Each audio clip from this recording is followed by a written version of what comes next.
দেখুন, গতকাল থেকে আপনাদেরকে আমরা দেখাচ্ছি দুর্গাপুরে তিনটে বাচ্চা ছেলে, তিন স্কুল পড়ুয়া, তাদেরকে টাকার বিনিময়ে ব্লাড ব্যাংকে নিয়ে গিয়ে রক্ত নিয়ে নেওয়া হয়। যে নিয়ে গেছিল সে ওই স্কুলের প্রাক্তন পড়ুয়া, তাকে পুলিশ আটক করেছে। তাকে যখন আমরা জিজ্ঞাসা করলাম তার বিস্ফোরক দাবি, তিনি বলছেন ওইখানকারই একজন তৃণমূল কংগ্রেস নেতা এই ছেলেটির, মানে যে অভিযুক্ত প্রাক্তন স্কুল পড়ুয়া, তার মায়ের সোনা গয়না হাতিয়ে নিয়েছিল এবং রীতিমতো ব্ল্যাকমেল করে তাকে এই চক্রে নিয়ে আসে এজেন্ট হিসেবে। ভয়ঙ্কর অভিযোগ, শুনুন একবার, তারপরে আসছি। মুচিপাড়ার বাসিন্দা অমিত প্রসাদ যাদব একজন টিএমসি মেম্বার ছিল। সে আমার কাছ থেকে আমার মায়ের 2.5 ভরি চেন সোনার, আমার 3 ভরির আংটি সোনার, আমার 6 গ্রামের গলার চেন সোনার, তারপর আমার মায়ের কানের 2টো সোনার, আরও 1 জোড়া কানের সোনার, সমস্ত কিছু আমাকে মানে বলে বলে বলে বলে মানে প্রত্যেক দিন আমি হয়তো পড়তে বসবো বা গেম খেলবো বা যাই করবো, আমাকে কন্টিনিউয়াস ফোন করে ভাই দিয়ে দেখ তোর এই হবে, তোকে এত টাকা দেবো, তোকে এত টাকা দেবো, তুই এই করতে পারবি, তুই সেই করতে পারবি। আমি তখন লাস্টে লোভে পড়ে তাকে আমি দিয়ে দিয়েছিলাম। কিসের লোভ? যে ওর কাছে আমি যে টাকা পাবো সেই লোভে। ও আমাকে বিক্রি করছে না, ও বলছে ভাই আমি বন্ধক দেবো, বদলে তোকে আমি 10,000 টাকা দেবো 10 ভরি সোনাতে হ্যাঁ, টোটাল। দিয়ে ওর সঙ্গে ব্লাডের কি কানেকশন? বলছি তো এই গোল্ডের ব্যাপারটা হয়েছিল। তারপরে আমাকে ডেট দিয়েছিল যে ভাই আমি তোকে 1 মাস পরে রিটার্ন করে দেবো। 1 মাস পেরিয়ে গেল, দিল না। এরকম করে বলে বলে বলে বলে আমাকে 1 বছর পার করে দিল, আমাকে এখনও সেই জিনিস রিটার্ন করেনি। লাস্টে আমাকে 1 বছর হওয়ার ঠিক 6 মাস আগে আমাকে বলে যে ভাই দেখ তোকে একটা ভালো আইডিয়া বলছি, আমি যেখানে যেখানে তোকে ব্লাড দিতে বলবো তুই ব্লাডের ব্যবস্থা করে দিবি, তোর সোনা তোকে আমি 30 আগস্টের মধ্যে রিটার্ন করে দেবো, ঠিক আছে?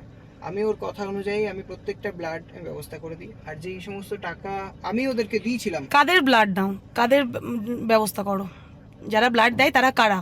যারা ব্লাড দেয় আমাকে বলেছিল যে কোনো ছেলে আনতে পারিস, কোনো অসুবিধা নেই, আমাদের হসপিটালে সমস্ত ছেলে চলে, ওরা নাকি কি আলাদা সিস্টেমে করে, কোনো ছেলের কোনো প্রবলেম হয় না।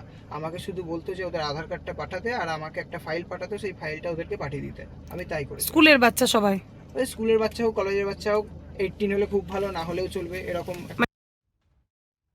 জয়ন্ত আমাদের সঙ্গে রয়েছেন, আমাদের সহকর্মী জয়ন্ত। বিস্ফোরক অভিযোগ, এই যে নেতার বিরুদ্ধে অভিযোগ, এই অমিত প্রসাদ যাদব, এ কে? দেখো, আমি এখন যেখানে দাঁড়িয়ে আছি এটা হচ্ছে দুর্গাপুরের মুচিপাড়ার মোড়। এই মুচিপাড়ার মোড় এলাকাতে এর হচ্ছে অমিত প্রসাদ যাদব তৃণমূলের আইটি সেলের সঙ্গে যুক্ত ছিল বলে আমরা জানতে পেরেছি। অমিত প্রসাদ যাদব এই যে অমিত প্রসাদ যাদবের নাম বলছে যে অভিযুক্ত, যে এখন পুলিশ হেফাজতে হচ্ছে দেবপ্রিয়, এই অমিত প্রসাদ যাদব তাকে ব্ল্যাকমেল করে তাকে দিয়ে এই কাজ করিয়েছিল।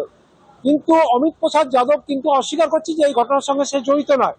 পুলিশ সূত্রে আমরা জানতে পেরেছি যে অমিত প্রসাদ যাদবও এই ঘটনার সঙ্গে যুক্ত। পুলিশ অমিত প্রসাদ যাদবেরও খোঁজ করছে। অমিত প্রসাদ যাদব দুর্গাপুরে নেই, তবে পুলিশের সঙ্গে যোগাযোগ আছে বলে আমরা জানতে পেরেছি। আরো নতুন করে একটা নাম আসছে, সেই নাম হচ্ছে কিংশুক মুখোপাধ্যায়, দুর্গাপুরের একটি নামী ম্যানেজমেন্ট কলেজের পড়ুয়া। সে এই ঘটনার সঙ্গে যুক্ত বলে জানা যাচ্ছে। অমিত প্রসাদ দাবি করছে যে কিংশুক এই ঘটনার সঙ্গে যুক্ত। কিংশুক এই সমস্ত ঘটনা, কিংশুক যে ঘটনা, যে রক্ত নেওয়া, যে স্কুল পড়ুয়াদের কাছে রক্ত নেওয়া, সেটা কিংশুক যেমন জড়িত, অমিতও জড়িত। এই খবরটা আমরা পুলিশের তরফ থেকে পাচ্ছি। পুলিশ দুজনকেই ট্র্যাক করছে। কিংশুকের কোনো হদিশ এখনো পাওয়া যায়নি। কিংশুকের হদিশ পেলেই বোঝা যাবে যে এই ঘটনায় আর কে কে জড়িত আছে। শুভদীপ, সঙ্গে থাকো। স্বাস্থ্যমন্ত্রী ডক্টর শারদাত মুখোপাধ্যায় এই মুহূর্তে আমাদের সঙ্গে রয়েছেন। ডক্টর মুখোপাধ্যায়, আমরা লাইভ দেখাচ্ছিলাম, আমাদের সহকর্মী জয়ন্ত লাইভ রিপোর্টিং করছিল যখন আপনার সঙ্গে কথা বলছি, যে ছেলেটিকে দুর্গাপুর কাণ্ডে এখনো পর্যন্ত পুলিশ আটক করেছে, তার কাছে যখন আমরা পৌঁছে যাই, বুম ধরি, সরাসরি জিজ্ঞাসা করি, সে বলে অমিত প্রসাদ যাদব নামে এক তৃণমূল নেতা তাকে এই কারবারে এনেছে, এই রক্ত কারবার এনেছে, রক্ত পাচার কারবার এনেছে এজেন্ট হিসেবে, ব্ল্যাকমেল করে। দেখুন না, এটা তো আছেই, ধরা তো পড়েছে চতুর্দিকে। যে কটা বেসরকারি ব্লাড ব্যাংক এখন অব্দি হানা দেওয়া হয়েছে, তো সর্বত্রই আমরা কিছু না কিছু পেয়েছি। কারোর খুব গভীর অপরাধ আছে, কারোর হালকা, কিন্তু টুকটাক তো আমরা পাচ্ছি। অনেক জায়গায় পেয়েছি যে নাবালকদের রক্ত নেওয়া হয়েছে, অনেক জায়গায় পেয়েছি মাত্রার থেকে অনেক অধিক মাত্রায় রক্ত নেওয়া হয়েছে, 500 ml রক্ত নেওয়া হয়েছে। তাই এইগুলো সবই দুর্নীতি। এর মধ্যে কোনোটাই আমার মনে হয় না কেউ ভুল করে নিয়ে ফেলেছে, সব জেনে বুঝেই নিয়েছে এবং ব্যবসায়িক আঙ্গিকেই নেওয়া হয়েছে। প্রত্যেকটা রক্তের প্যাকেট থেকে ফ্রেশ ফ্রোজেন প্লাজমাটা নিয়ম মাফিক বিক্রি করা যায়, সেটা বেনিয়ম নয়, নিয়ম মাফিকই বিক্রি করা যায়। তার জন্যই এই ব্লাড রক্তদান শিবির এবং ব্লাড কালেকশনের এত কুড়োগুড়ি থাকে। ডক্টর তো মুখোপাধ্যায়, অপরাধ এখনো জগতে পর্যন্ত এখন শিরোনামে এখনো অপরাধ পর্যন্ত প্রশাসনিক স্তর ব্যবস্থা একটু যদি বলেন আমাদের। অলরেডি তো আমরা প্রত্যেকটা ব্লাড ব্যাংকে এখন অব্দি দেওয়া হচ্ছে, রেড হচ্ছে। একটা ব্লাড ব্যাংক পুরোপুরি বন্ধ করা হয়েছে, বাকিদের যেখানে যেখানে আমরা দোষ পাবো বা যাই পাবো সেগুলোতে আমরা তাদেরকে ফার্দার ক্যাম্প করতে বিরত থাকতে বলবো যতক্ষণ না কারেক্টিভ মেজার্স নেওয়া হয়। আর যারা করছে বা যারা এর মধ্যে জড়িত আমাদের বিরোধী দলই বেশি, এটাই তো নিয়ম যে ওদেরই প্রাধান্য আসে যে কোনো দুর্নীতিতে। ধন্যবাদ ডক্টর মুখোপাধ্যায়। এই ভুক্তভোগী পড়ুয়ারা, তাদের সঙ্গে কথা বলেছিলাম আমরা, কি বলেছেন তারা শুনুন। তোমাকে কি বলেছিল? আজ ওর নাম কি যে ছেলেটি বলেছিল? দেবপ্রিয় দাদা কি বলেছিল? বলেছিল, ওরা বাইরে দাঁড়িয়ে গল্প করছিল, তো এবার আমাকে ডেকে বলছে যে তুই কি ব্লাড ডোনেট করবে, মানে অন্য কারোর 18+ এজের কি কোনো বাচ্চা আছে যে ব্লাড ডোনেট করবে? তো আমি বললাম না, আমার মাকে যদি বলি তাহলে আমার মা রাজি হবে না। আর তারপরে বললো যে অন্য কেউ আছে কি? তো আমি বললাম না, অন্য কেউ তো নেই। বলছে পাড়ার কেউ থাকলে তাহলে অন্য কন্ট্যাক্টটা দিস। তো আমি বললাম না, পাড়ারও কেউ নেই। তো তারপরে বললো আচ্ছা ঠিক আছে। স্কুলের? না, স্কুলের কেউ বলেনি। আচ্ছা, তোমার কাছে কি কোনো রক্ত দিলে তোমাকে কোনো কিছু টাকার অফার করেছিল? হ্যাঁ, বলেছিল যে আমাকে দেবে 250 টাকা, আর যে রক্ত দেবে তাকে দেবে 300 টাকা। মানে আর বলো। আর ওরা ওই মানে যাওয়া আসার ব্যবস্থা ওরাই করে দেবে, ওটা বলেছিল। মানে রক্ত দিলে টাকা পাওয়া যাবে? হ্যাঁ বলেছিল। আর তুমি জোগাড় করে দিলে? আমি জোগাড় করে দিলে বলছিল আমাকেও টাকা দেবে। কত টাকা? 250 টাকা। তো আমি আসতাম, এসে ফুটবল খেলতাম। তো একদিন আমার সাথে দেবপ্রিয় দেখা হয়েছিল। তো দেবপ্রিয় আমাকে বললো ভাই রক্ত দিবি? তাই আমি বললাম না, এখন তো আমার হবে না, আমার বয়স হয়নি, তাই আমি দিতে পারবো না। তখন আমাকে বললো কি ভাই দিয়ে দে, অনেক দরকার আছে। একটা বাচ্চার ভিডিও দেখালো আমাকে, ছোট বাচ্চা। আমি 2বার দিয়েছি আর 200 টাকা করে দিয়েছি দুবারই। তো 3 মাস পর পর মিশন হসপিটালে। হ্যাঁ, এখন আমি 16 বছর। আর একজন ছিল,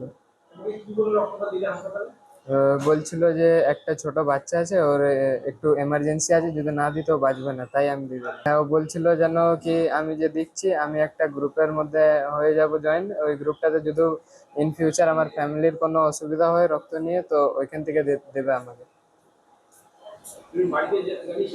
না, বাড়িতে জানি না, ভয়। রক্তের কালো কারবারের অভিযোগ, সেই অভিযোগে ইতিমধ্যে এক যুবককে আটক করেছে পুলিশ। দেবপ্রিয় চট্টোপাধ্যায়, তাকে ফাঁসানোর অভিযোগ অস্বীকার তৃণমূল নেতা অমিত প্রসাদ যাদবের। দেবপ্রিয়ই আমাকে ফাঁসানোর চেষ্টা করছে দাবি অভিযুক্ত তৃণমূল নেতার। কিংসুক নামে আরেক যুবকের খোঁজ চালাচ্ছে ইতিমধ্যে পুলিশ। সেই কিংসুকই কি দুর্গাপুরের রক্তের কালো কারবারিদের চাই, নাকি নিজেকে আড়াল করার চেষ্টা করছেন তৃণমূল নেতা অমিত প্রসাদ? ভুল কথা। আমি থানায় ওটা আমার নামে ভুলভাল রিপোর্ট দিয়েছে। আমি অফিসারের সামনেও বলেছি, ও অফিসারের সামনেও বলেছে। পুরো ভুল কথা, ও নিজে স্বীকার করেছে অফিসারের সামনে। সব ও নিজে, যে ছেলেটা ফেসেছে সেই ছেলেটা নিজে সিআই কে, ওসি কে সব বলেছে যে অমিত দাকে আমি ভুল করে ফাঁসিয়েছি। এখানেও টুইস্ট, একটি ভাইরাল ভিডিও অডিওতে শোনা যাচ্ছে কিংসুক নামে কোনো এক ব্যক্তি এর নেপথ্যে। সূত্রের দাবি ভাইরাল অডিওর যার কণ্ঠ শোনা যাচ্ছে তাদের মধ্যে একজন আটক অভিযুক্ত দেবপ্রিয়, যাকে বলছে তিনি নাকি অমিত প্রসাদ। আর কিংসুক কোনো এক ম্যানেজমেন্ট কলেজের পড়ুয়া। পুলিশ খোঁজ করছে এই কিংসুকের। অমিতদা, আমি তোমার নামে যেগুলো বলেছি বাধ্য হয়েছি বলতে, তুমি এই রক্তের কেসের মধ্যে নেই আমি জানি। আমাকে কিংসুকদা তোমার নামে বলতে বাধ্য করেছিল, সেই কারণে আমি এগুলো বলেছি। এটা অপরাধ, প্রশাসনের দেখা উচিত, সেই স্কুলের টিচাররা বা অভিভাবকদের দেখা উচিত। কোনো অবস্থাতেই এটা আমরা কেউ সমর্থন করি না। তো আমাদের মতো অসংখ্য অর্গানাইজার বা রক্তদাতাদের আবেগের সুযোগ নিয়ে যে বা যারা সেই রক্ত বাইরে পাচার করছেন বা বিক্রি করছেন, কঠোরতম শাস্তি। সেখানে কোনো রাজনীতির দল মত রং দেখা উচিত না। যারা এই ব্যবসায় জড়িত, যারা পাচারে জড়িত, প্রত্যেককে কড়া ব্যবস্থা নেওয়া উচিত।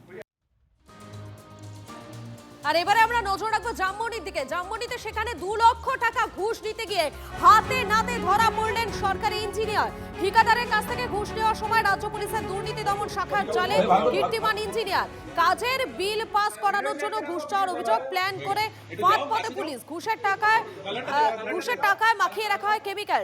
টাকায় হাত দিতেই তা হাতে লেগে যায়, পরে জলে হাত ডোবাতেই রঙিন হয়ে যায় জল। হাতে নাতে ধরা পড়েন সরকারি ইঞ্জিনিয়ার। সুপ্রিয় রয়েছেন আমাদের প্রতিনিধি আমাদের সঙ্গে। সুপ্রিয়, এই মুহূর্তে কি আপডেট তোমার কাছে? দেখো, সাব অ্যাসিস্ট্যান্ট ইঞ্জিনিয়ার তাকে ইতিমধ্যে গ্রেফতার করা হয়েছে 2 লক্ষ টাকা ঘুষ নেওয়ার অভিযোগে। মূলত জামবনির বিডিও অফিসের সাব অ্যাসিস্ট্যান্ট ইঞ্জিনিয়ার এই বিমল সাহা, তার বিরুদ্ধে 2 লক্ষ টাকা ঘুষ নেওয়ার অভিযোগ। এবং সেক্ষেত্রে যারা এসিবি অ্যান্টি কারাপশন ব্রাঞ্চের যারা গোয়েন্দারা, তারা কিন্তু একেবারে ছদ্মবেশে আগে থেকেই এই বিডিও অফিসের বাইরে তারা ছিলেন। এমনকি যখন ঘুষ দেওয়া হয়, সেই টাকা যখন এই সাব অ্যাসিস্ট্যান্ট ইঞ্জিনিয়ার তিনি নিজে হাতে নেন, সেই টাকার মধ্যে আগে থেকেই নির্দিষ্ট কিছু কেমিক্যাল মিশিয়ে রাখা হয়েছিল। এবং টাকা যখন হ্যান্ড ওভার হয় এবং তারপরেই কিন্তু নির্দিষ্ট একটি পরীক্ষা করা হয়, এবং সেই পরীক্ষার পরে কিন্তু ওই সাব অ্যাসিস্ট্যান্ট ইঞ্জিনিয়ার তার হাত থেকে নির্দিষ্ট রং বেরিয়ে আসতে দেখা যায়। এবং তারপরে কিন্তু গোটা বিষয়টা স্পষ্ট হয়। এবং এই sub assistant engineer Bimal Saha, তাকে ঘুষ নেওয়ার অভিযোগে অ্যান্টি কারাপশন ব্রাঞ্চের গোয়েন্দারা তাকে গ্রেফতার করেছে। তাকে কালকে আদালতে পেশ করা হবে এবং একটি কন্ট্রাক্ট পাইয়ে দেওয়ার জন্য এই ঘুষ নেওয়া। তুমি নজর রাখো আপাতত, তোমাকে ধন্যবাদ। আর এই মুহূর্তে আরো একটা আপডেট আপনাদেরকে জানাই। কোর কমিটির বৈঠকে কড়া বিজেপির বাংলার পর্যবেক্ষক সুনীল বানসাল। ভুল একবারই হয়, বারবার হয় না, বৈঠকে কর্মীদের বার্তা দিয়েছেন তিনি। আমাদের প্রতিনিধি প্রদীপ্ত রয়েছেন সরাসরি, প্রদীপ্তর কাছে চলে যাবো। প্রদীপ্ত, এই যে কোর কমিটির বৈঠক, সেই বৈঠকে এবারে কড়া বিজেপির বাংলার পর্যবেক্ষক সুনীল বানসাল, তিনি কি বার্তা দিয়েছে? তিনি এটা স্পষ্ট করে দিয়েছেন যে ভুল একবার হতে পারে, ভুল দ্বিতীয়বার হওয়ার চেষ্টা আগে করিয়ে রাখবে না। প্রদীপ, তো শোনা যাচ্ছে? আমরা আবারও যোগাযোগ করবো আমাদের প্রতিনিধির সঙ্গে। প্রদীপ, তো তুমি যেমনটা বলছিলে। দেখো, সুনীল বানসাল যে কথা বলেছেন তা হলো যে ভুল একবার হতে পারে, কিন্তু ভুল বারংবার হতে পারে না। এবং সেই কাজ যদি কেউ করে থাকে তাহলে দল কিন্তু তার বিরুদ্ধে ব্যবস্থা নেবে, এটা স্পষ্ট করে দিয়েছেন সুনীল বানসাল। একই সঙ্গে তিনি আজকের যে কয়েকটি সাংগঠনিক জেলার কোর নেতৃত্বকে নিয়ে বৈঠকে বসেছিলেন, তাদের সকলকেই একটা বার্তা স্পষ্ট করে দিয়েছেন যে দল এবং সরকারের মধ্যে, অর্থাৎ দল যেহেতু এই মুহূর্তে ক্ষমতায় রয়েছে এবং সরকারের মধ্যে সমন্বয় রক্ষা করতে হবে। এবং বারংবার ঘুরে ফিরে বৈঠকের একটা বড় সময় তিনি কাটিয়েছেন শৃঙ্খলার প্রশ্নে। আর তার কারণ যেটা দেখা যাচ্ছে যে রাজ্যের বিভিন্ন প্রান্ত থেকেই কিন্তু বিজেপির বেশ কিছু নেতা নেত্রীর বিরুদ্ধে নানান অভিযোগ সামনে আসছে। সেই অভিযোগের প্রেক্ষিতেই দলকে কিন্তু এখন শৃঙ্খলায় বাঁধার প্রয়োজন রয়েছে এবং সেই বার্তাই সুনীল বানসাল আজকের বৈঠকে দিয়েছেন বলেই। আপডেটের দিকে তুমি নজর রাখো আপাতত, তোমাকে ধন্যবাদ।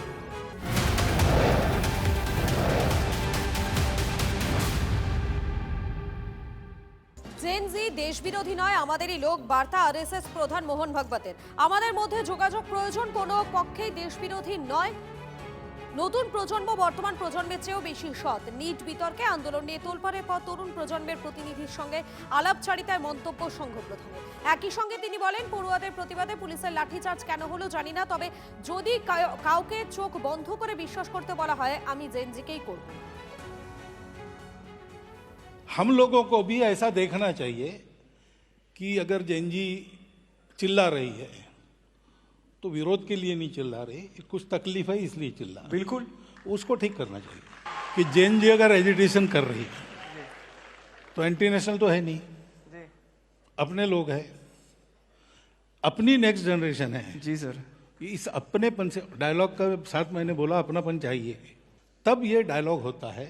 वहाँ की बात हमको समझ में आती है, हमारी बात वहाँ समझ में आती है। मुझे लगता है कि ये जो नई पीढ़ी है जेन जी जेन अल्फा, ये अभी जो हमारी एग्जिस्टिंग पीढ़ी है उससे ज़्यादा ऑनेस्ट है। अरे वाह, बढ़िया है। और देशभक्ति और सेवा का ऑनेस्ट अपील उसमें चलता है। कुछ मॉड्यूल्स वगैरह इसमें घुस गए, उनका कुछ भंडाफोड़ वगैरह इसी न्यूज़ में पढ़ रहा था।